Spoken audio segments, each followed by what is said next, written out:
Oxford Bookworms, Stage 1. The Elephant Man, by Tim Vickery. Published by Oxford University Press. This recording is copyright Oxford University Press, 1991. Chapter 1. The Creature in the Shop. My name is Dr. Frederick Treves. I am a doctor at the London Hospital. One day, in 1884, I saw a picture in the window of a shop near the hospital. I stopped in front of the shop and looked at the picture. At first, I felt interested. Then I felt angry. Then afraid. It was a horrible, ugly picture. There was a man in the picture, but he did not look like you and me. He did not look like a man. He looked like an elephant. I read the writing under the picture. It said, "Come in and see the Elephant Man, 2d." I opened the door and went in. There was a man in the shop. He was a dirty man in an old coat with a cigarette in his mouth. "What do you want?" he asked. "I'd like to see the Elephant Man, please," I said. The man looked at me angrily. "Well, you can't," he said. "The shop's closing now. You can come back tomorrow." "I'm sorry," I said, "but I would like to see him now. I have no time tomorrow. I have a lot of work to do. But I can give you more than 2d." The man looked at me carefully. Then he took the cigarette out of his mouth and smiled with his yellow teeth.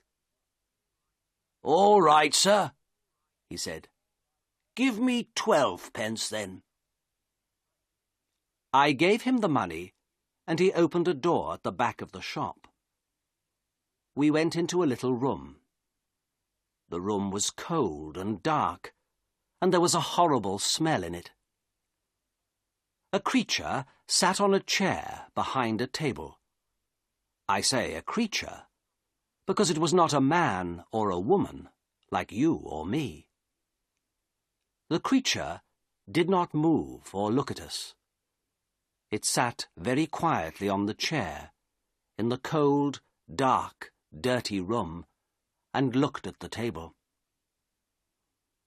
The creature had a cloth over its head, because of the cold. On the table in front of it, there was a dead flower. "Stand up," said the shopkeeper loudly. The creature stood up slowly. It took the old cloth off its head and put it on the chair. I looked at the creature and felt sad. I am a doctor, so I know a lot about accidents and ill people. I see horrible, ugly things every day. But this creature, this thing, was the worst of all. There were no men or women in the hospital like him. He wore some old trousers, but no shirt, coat, or shoes, so I could see his body very well. His head was the most interesting thing. It was very, very big, like an enormous bag with a lot of books in it. The head did not have much hair, and there was another bag of brown, dirty skin at the back of it. This skin came down below his neck. I could not see one of his eyes very well, because a lot of skin came down in front of his face, too. An enormous red tooth came out of his mouth, under his nose. It looked like an elephant's tooth. The mouth and nose were like holes in the face. The face could not smile or laugh or look angry or sad, because the skin could not move. It was dead, like an elephant's face. There were more bags of dirty skin on the front and back of the creature's body. These bags came down to his legs. The right arm was enormous, and there were bags of skin on it too. The right hand was like a man's foot. But the left hand, the left arm and the left hand were beautiful. The left arm had wonderful skin, and the fingers of the left hand were long and beautiful. It was like a young woman's hand. "Walk, Merrick," said the shopkeeper angrily. "Come on, quickly, move." He hit the creature with his hand. Slowly the creature walked across the room. But he could not walk well. His legs were very big and fat, and he had a bad back. He could not walk far without a stick. "All right, thank you," I said. "Let him sit down. I don't want to see any more." I felt ill, and the smell in the room was very bad. "Yes, sir," said the shopkeeper. "Sit down, Merrick." We went out of the room and closed the door. The shopkeeper smiled at me with his yellow teeth. "Wonderful, sir, isn't it?" he said. "The best elephant man in England. Hundreds of people come to see him, you know. Hundreds. I take him all over the country, I do." "Yes, very interesting," I said. "Can I sit down?" "Yes, sir, of course. Here's a chair." He looked at me, smiling. "Would you like a glass of water, sir?" "Yes, please," I said. Then I looked at the things in the dirty shop. There were 2 or 3 bad apples, and some old black bananas. That was all. No. No, thank you. I'm all right," I said. Did you call the creature Merrick?" "That's right, sir. Joseph Merrick. The best elephant man in England. I take him all over the country, you know. Lots of people want to see him." "Yes, I see. Do you get a lot of money?" "Well, sometimes we do, sir. Yes. But it's difficult, you see, sir, because of the police. The police don't like us, you see, sir. So we can't stay in a town very long. We usually move every week." "Yes, I see. Well, anyway, Mr. Silcock, sir. Simon Silcock." "Yes, well, Mr. Silcock, I'm a doctor at the London Hospital. My name is Dr. Treves. I think this man, Joseph Merrick, is very interesting, and I would like to see him at the hospital. I want to look at him more carefully, you see." "Yes, sir. I see. But how can he get to the hospital? It's going to be difficult." "Why, man? The hospital's not far from here." "Well, yes, sir. I know. But you see, Merrick can't walk very well. He needs help." "You can come with him. Do you want more money? Is that it?" "Well, yes, sir, I do. But you see, people are afraid of him, too. In the road, little boys always run after him and hit him. Then the police get angry, because people are afraid. Sometimes they take us to prison." "I see," I said. "Well, how can he come to the hospital, then?" "Bring a cab, sir," said Silcock. "You can take him to the hospital in a cab."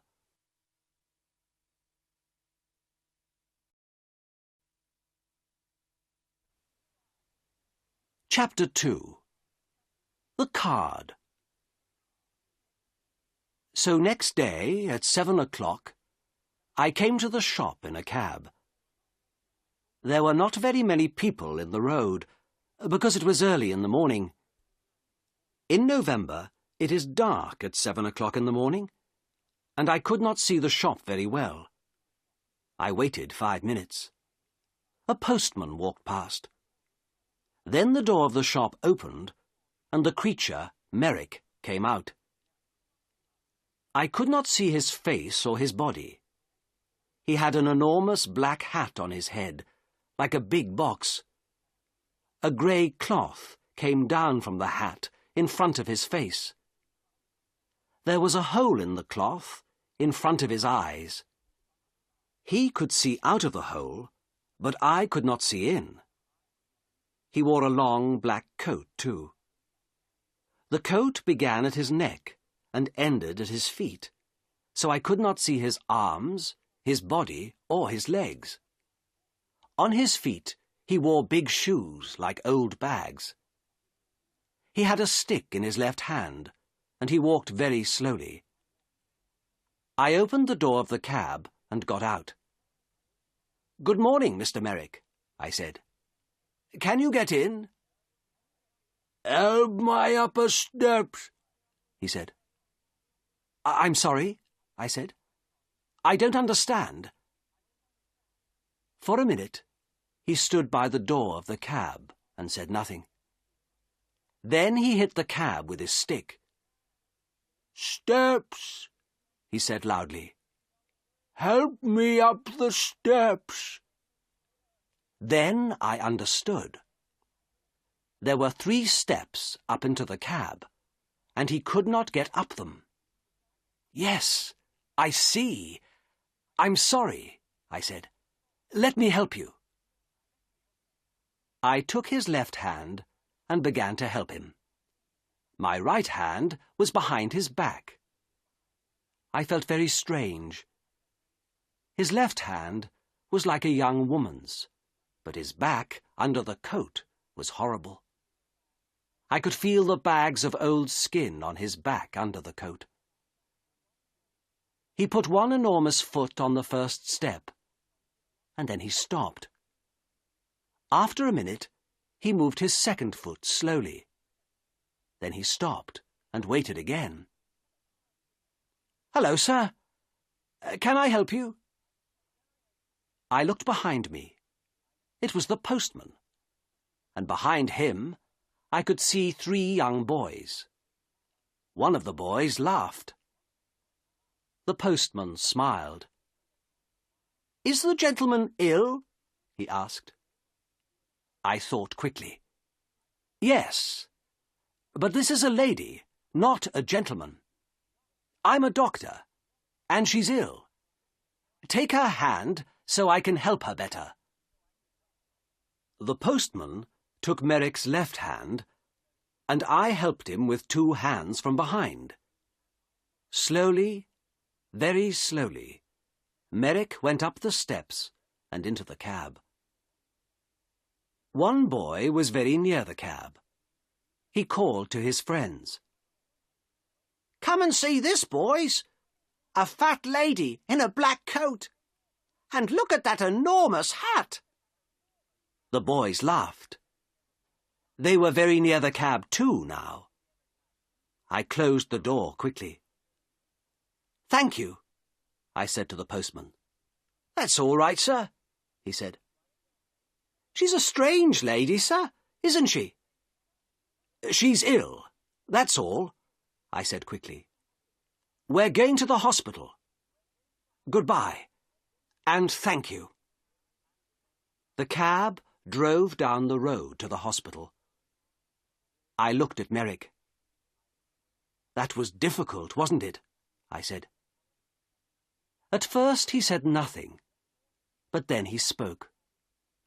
His voice was very strange, but I listened to him carefully, and I could understand him. "The steps were very difficult," he said. "But most things are difficult for me." "Yes," I said. "Nothing is easy for you, is it?" "No," he said. He was very quiet for a minute. Then he said, "Who are you, sir?" "Who am I? Oh, I'm sorry. My name is Dr. Treves. Here, this is my card." I gave him a card with my name on. Then I thought, that was no good. This man can't read. But Merrick took the card and looked at it very carefully. Then he put it in his trousers pocket.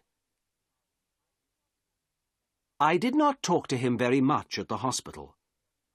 I looked at his head and arms and legs and body very carefully. Then I wrote the important things about him in a little book.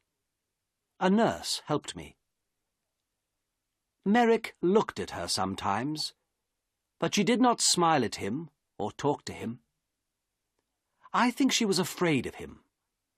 I think Merrick was afraid too, because he was very quiet. At 4 o'clock, I took him back to the shop in a cab. The next day, I looked in the shop window again, but the picture was not there.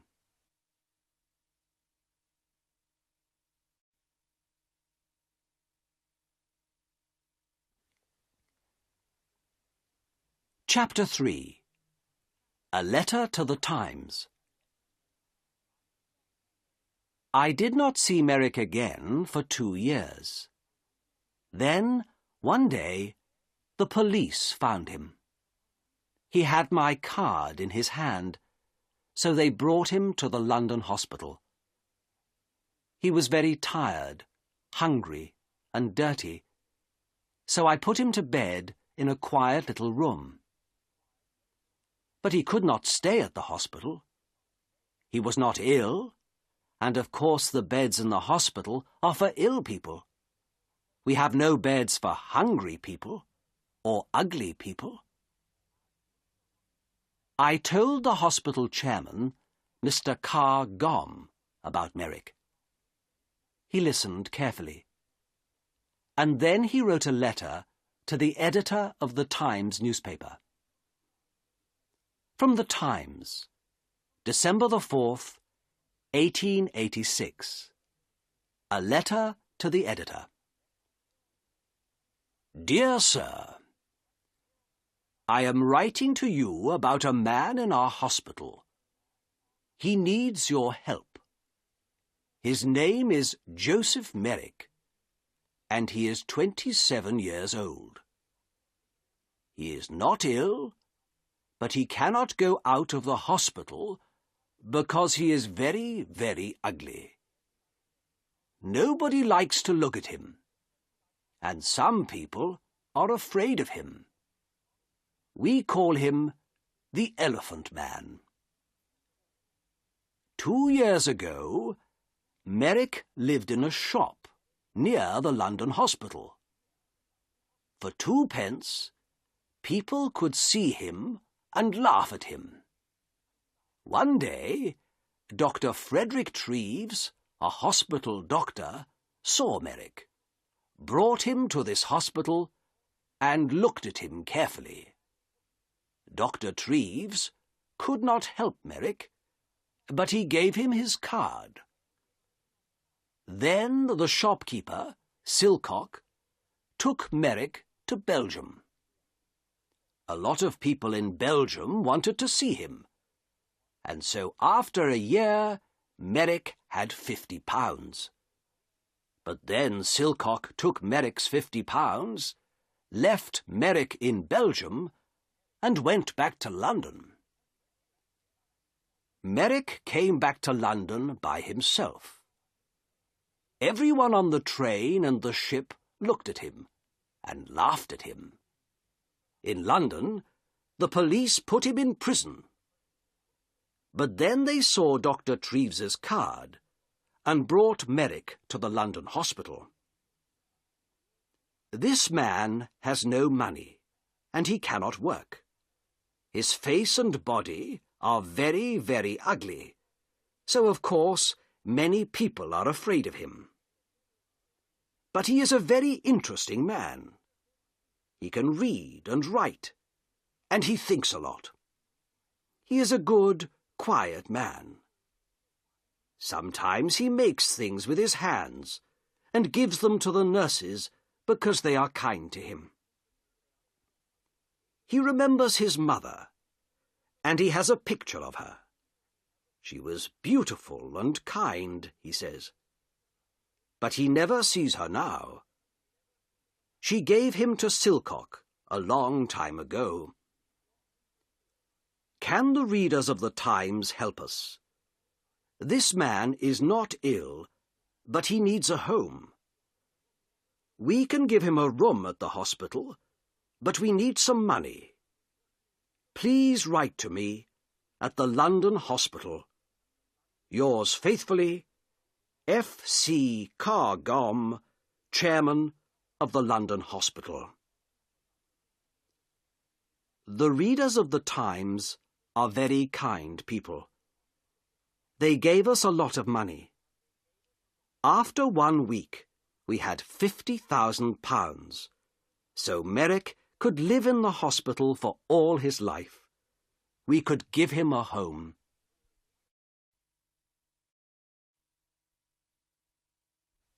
Chapter 4. Merrick's First Home. We gave Merrick 2 rooms at the back of the hospital. One room was a bathroom, so he could have a bath every day. Soon his skin was much better, and there was no horrible smell. The second room had a bed, table, and chairs. I visited him every day and talked to him. He loved reading and talking about books. At first, he did not know many books. The Bible and 1 or 2 newspapers, that's all. But I gave him some books of love stories, and he liked them very much. He read them again and again, and talked about them often. For him, the men and women in these books were alive, like you and me. He was very happy. But sometimes it was difficult for him. At first, 1 or 2 people in the hospital laughed at Merrick because he was ugly. Sometimes they brought their friends to look at him. One day, a new nurse came to the hospital, and nobody told her about Merrick. She took his food to his room and opened the door. Then she saw him. She screamed, dropped the food on the floor, and ran out of the room. I was very angry with the nurse and went to see Merrick. He was not happy about it, but he was not very angry. I think he felt sorry for the girl. People don't like looking at me. I know that, Dr. Treves, he said. They usually laugh or scream. Well, I don't want nurses to laugh at you, Joseph, I said angrily. I want them to help you. Thank you, Doctor, he said, in his strange, slow voice. But it's not important. Everyone laughs at me. I understand that. I looked at him sadly. In his one good hand, his left hand, he had the little picture of his mother. He looked at the picture for a minute, and then put it by a flower on the table. A tear ran out of his eye and down the skin of his enormous, ugly face. Dr. Treves, he said slowly, you and the nurses are very kind, and I'm very happy here. thank you very much, but I know I can't stay here long, and I would like to live in a lighthouse after the hospital, please. A lighthouse or a home for blind people.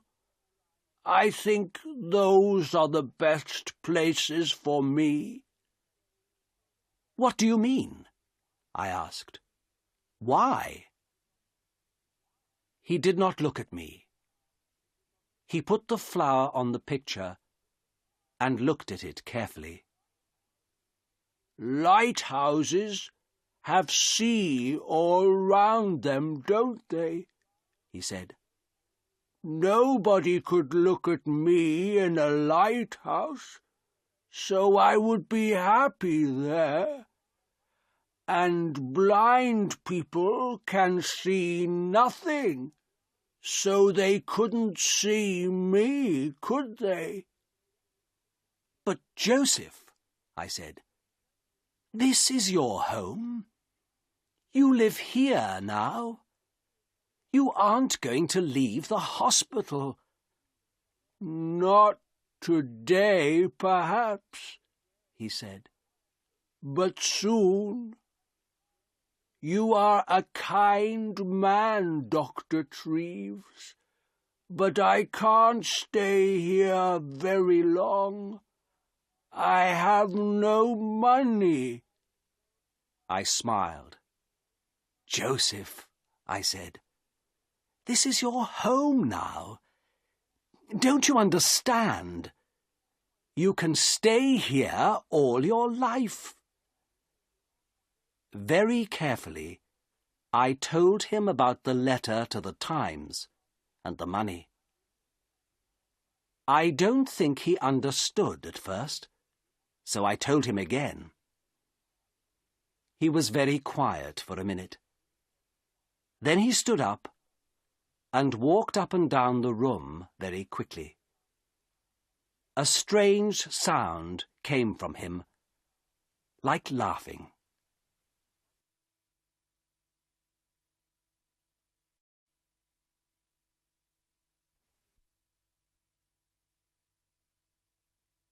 Chapter 5. An Important Visitor.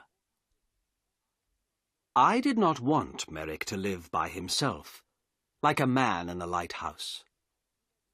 He read his books and talked to me, but I wanted him to talk to more people, and I wanted him to talk to women.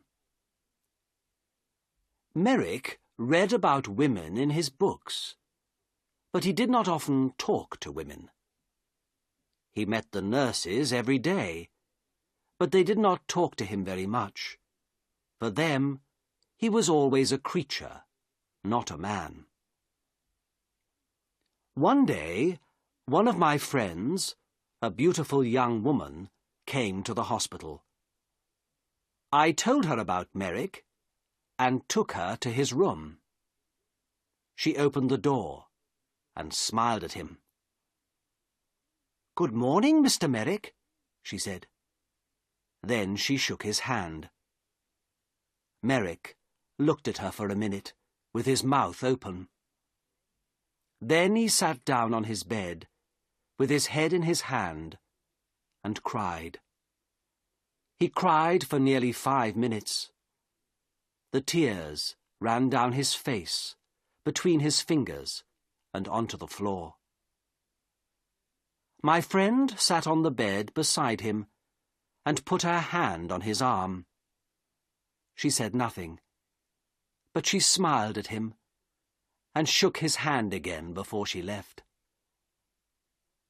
"Dr. Treves," he said to me that night, "that lady was wonderful. My mother smiled at me once, many years ago, but no women smile at me now.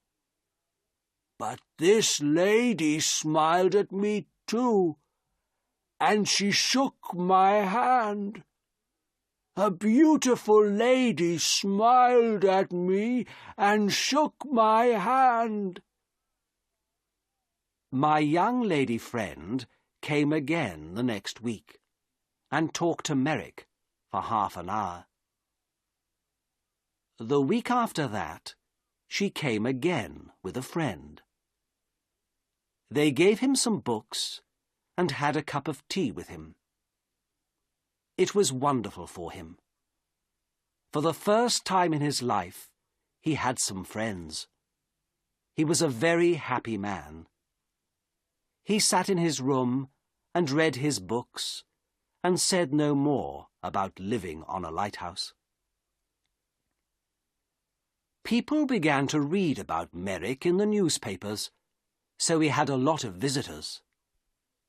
Everybody wanted to see him. A lot of important ladies and gentlemen visited him. They smiled at him, shook his hand, and gave him books. Merrick liked talking to these people, and he began to forget about his ugly body. His visitors never laughed at him. He began to feel like a man, not a creature. One wonderful day, a very important lady came to the hospital to visit him. I met the lady and took her to his room. Then I opened the door and smiled at him. "Good morning, Joseph," I said. "There is a new visitor to see you today, a very famous lady." Merrick stood up beside his table. He did not smile, because his face could not smile, but his eyes looked happy. "That's good," he said. "Who is it?" I moved away from the door, and the visitor walked in. "Your Majesty, this is Joseph Merrick," I said. "Joseph, this is Her Majesty, Queen Alexandra, the Queen of England." Queen Alexandra smiled at him. "How do you do, Mr. Merrick?" she said. "I'm very pleased to meet you." Then she shook his hand. Merrick did not move. For nearly half a minute he stood and looked at her with his mouth open.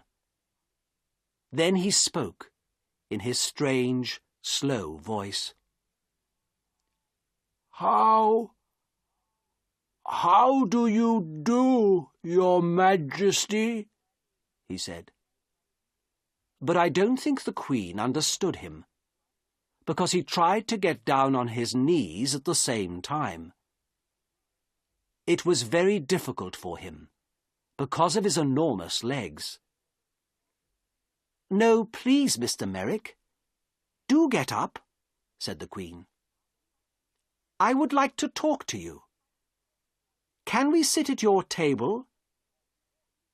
Yes, of course," he said. They sat at the table. She took his left hand, the good hand, in hers. She looked at the hand carefully, and then smiled at Merrick again. "I often read about you in the newspapers," she said. "You are a very interesting man, Mr. Merrick. You have a very difficult life, but people say you're happy. Is it true? Are you happy now?" "Oh, yes, Your Majesty. Yes," said Merrick. "I'm a very happy man. I have a home here now, and friends, and my books. I'm happy every hour of the day." "What a wonderful story," she said. "I'm very pleased to hear it. Now, tell me about your reading. I see you have a lot of books here." Oh, yes, Your Majesty. I love my books, said Merrick. And for nearly half an hour they sat and talked about books.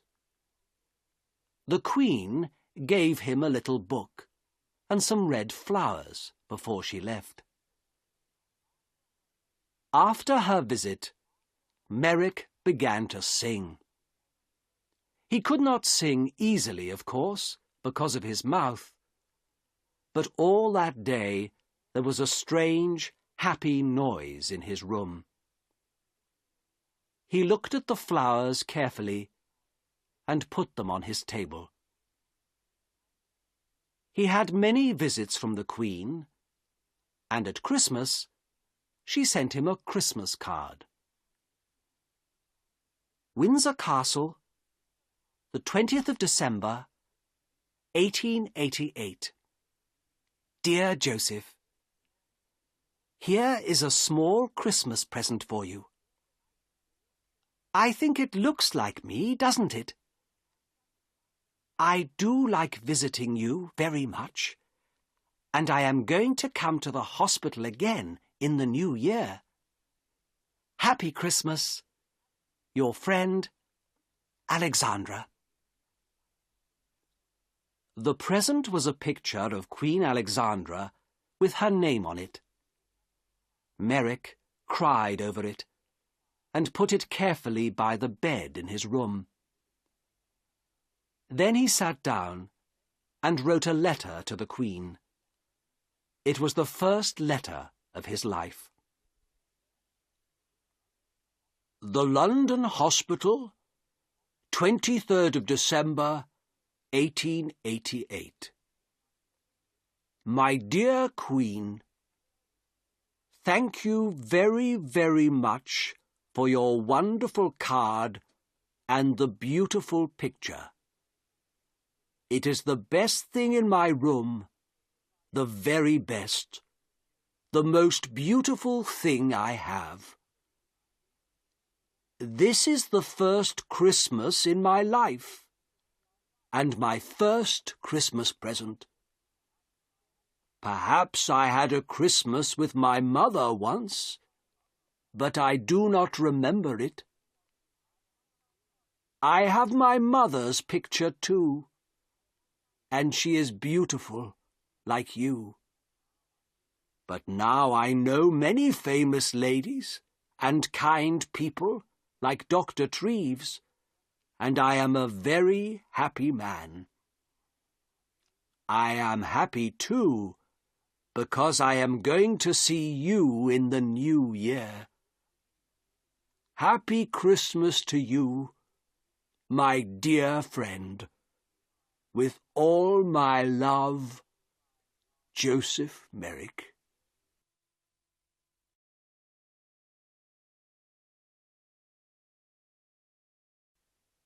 Chapter 6.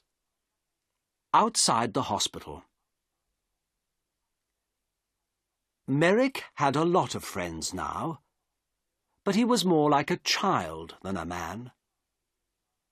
He could read about things and talk to his visitors, but he could not go out of the hospital by himself. He thought and played like a child. After Christmas, he wanted to go to the theatre. This was very difficult, because I did not want the people in the theatre to see him. But a kind lady from the theatre, Mrs. Kendall, helped us. We bought tickets for a box at the side of the theatre. We went to the theatre in a cab with dark windows, and we went into the theatre by a door at the back, the Queen's door. Nobody saw us. 3 nurses sat at the front of the box, and Merrick and I sat in the dark behind them. Nobody in the theatre could see us, but we could see the play. It was a children's Christmas play. Merrick loved it. It was a most wonderful, exciting story. Often he laughed, and sometimes he tried to sing like the children in the theatre. He was like a child. For him, everything in the story was true. Once he was very afraid, because the bad man in the play was angry and had a knife. At first, Merrick wanted to leave the theatre, but I stopped him. Then he was very angry with this bad man in the play. He hit his hand on his chair and stood up and talked to the man, but nobody heard him. When the bad man went to prison, Merrick laughed. Merrick thought the beautiful young lady in the play was wonderful. He wanted to talk to her, too. At the end of the play, he was very happy, because she married a good young man. He remembered this play for a long time, and he talked a lot about the people in it. "What do you think they did after we left?" he asked me. "Where do the young lady and the young man live? What are they doing now?" "I don't know," I said. "Perhaps they live in the country." Merrick thought about this for a long time. Then he said, "Dr. Treves, can I go to the country, please? I saw the country once from a train, but I never went there. I often read about it in books. It's very beautiful, isn't it? I would like to see it." The visit to the theatre was difficult, but a visit to the country was more difficult. But again, one of his new friends helped us. She had a small house in the country, and Merrick could stay in it for the summer, she said. I took Merrick to the country in a train with dark windows, so nobody could see him. Then we went in a cab to the country house. There were a lot of trees near the house, but no people lived near it. A countryman brought food to the house every day, but no people came near it. I stayed with him that night. At night, it was very dark and quiet. In the morning, hundreds of birds sang in the trees, and everything outside the house was green. Merrick walked under the big trees, looking at things happily and singing his strange song. I went back to London, but Merrick stayed there for 6 weeks. He was wonderfully happy. Every week, he wrote me a letter. Apple Tree House, West Wickham, Berkshire, the 21st of July, 1889. Dear Dr. Treves, I had a wonderful day again today. It was very warm, so I walked under the trees and sat by a stream. The water in the stream made a beautiful noise, like singing. Did you know that? I listened to it for 2 hours. Lots of little birds came near me. One had a red body in front and a brown back. I gave it some bread, and it sat on my hand. A lot of birds are my friends now. I watched the fish in the stream, too. They were very exciting, because they move very fast. 1 minute they were there, and the next minute I couldn't see them. but I waited quietly, and they always came back. I put my hand in the water, but I couldn't touch them. I met a big dog yesterday. It made a very loud noise, but I was not afraid. I sat down quietly and looked at it, and it came and smelt my hand. I saw it again today, and gave it some bread. It likes me now. I am going to put some flowers from the country in this letter. There are hundreds of flowers here. Did you know that? I like the little blue ones best, but they are all beautiful. I have lots of them in my room. I give them water every morning. Little flowers are very thirsty, you know. I am very happy here, Doctor, but I want to see you again soon, too. With love, from your friend, Joseph Merrick. At the end of the summer, he came back to London. He was very well, and his skin looked much better. He talked about the country a lot, but he was happy to see his friends and his books again, too.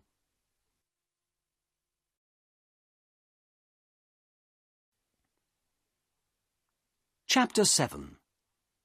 The Last Letter. 6 months later, in April 1890, I found him dead in bed. He was on his back in bed, so at first I thought he was asleep. I talked to him, but he did not move. Then I saw that the skin on his face was blue, so I knew he was dead. He did not usually sleep on his back. His enormous head was very heavy, so he usually sat up in bed, with his arms round his legs, and his head on his knees. He could sleep well like this. But he wanted to sleep on his back like you and me. He tried to sleep on his back that night, but his heavy head came off the bed, and he broke his neck. He died very quickly. Next day, the chairman of the London hospital, Mr. Carr Gomm, wrote to the editor of the Times again. The Times, April the 16th, 1890. Dear Sir, 3.5 years ago, I wrote to you about a man called Joseph Merrick. This man was called the Elephant Man, because he was born with a very ugly body. Merrick was not ill, but he could not work, and he had no money. The readers of the Times felt sorry for him, and they gave me a lot of money for Merrick. Because of this money, we could give Merrick a home in the London hospital. It was his first good home, and for 3.5 years he lived here happily.